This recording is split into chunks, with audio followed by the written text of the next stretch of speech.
নমস্কার বন্ধুরা, slate Chak and টকে তোমাদের সবাইকে স্বাগত।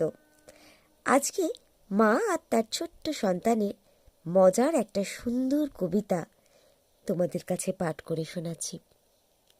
কবিতাটির নাম বাণী বিনিময়। লিখেছেন কবিগুরু রবীন্দ্রনাথ ঠাকুর।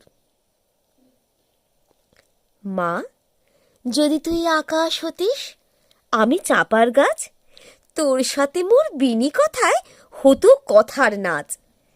তোর হাওয়া মোর ডালে ডালে কেবল থেকে থেকে কত রকম নাচন দিয়ে আমায় যেত ডেকে। মা বলে তার সাড়া দেব, কথা কোথায় পাই? পাতায় পাতায় সারা আমার নেচে উঠত তাই। তোর আলো মোর শিশির ফোটায় আমার কানে কানে টলমলিয়ে কি বলতো যে ঝলমলানির গানে।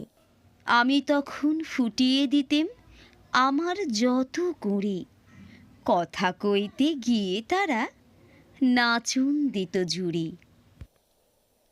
উড়ো মেঘের ছায়াটি তোর কোথায় থেকে এসে আমার ছায়ায় ঘনিয়ে ওঠে কোথায় যেত ভেসে।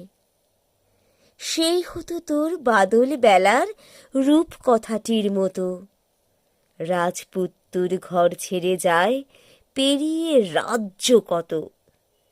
সেই আমারে বলে যেত কোথায় আলেকলতা, সাগর পাড়ের দৈত্যপুরের রাজকন্যার কথা। দেখতে পেতেম দুয়োরানীর চক্ষু ভর ভর, শিউরে উঠে পাতা আমার কাঁপত থর থর। হঠাৎ কখন বৃষ্টি তোমার হাওয়ার পাছে পাছে নামতো আমার পাতায় পাতায় টাপুর টুপুর নাচে। সেই হতো তোর কাঁদন সুরে রামায়ণের পড়া, সেই হতো তোর গুনগুনিয়ে শ্রাবণ দিনের ছড়া। মা, তুই হতিস নীলবরণী, আমি সবুজ কাঁচা, তোর হতো মা আলোর হাসি, আমার পাতার নাচা।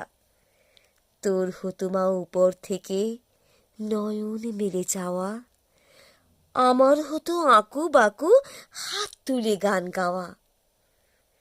তোর হতো মা চিরকালের তারার মণিমালা, আমার হতো দিনে দিনে ফুল ফোটাবার পালা।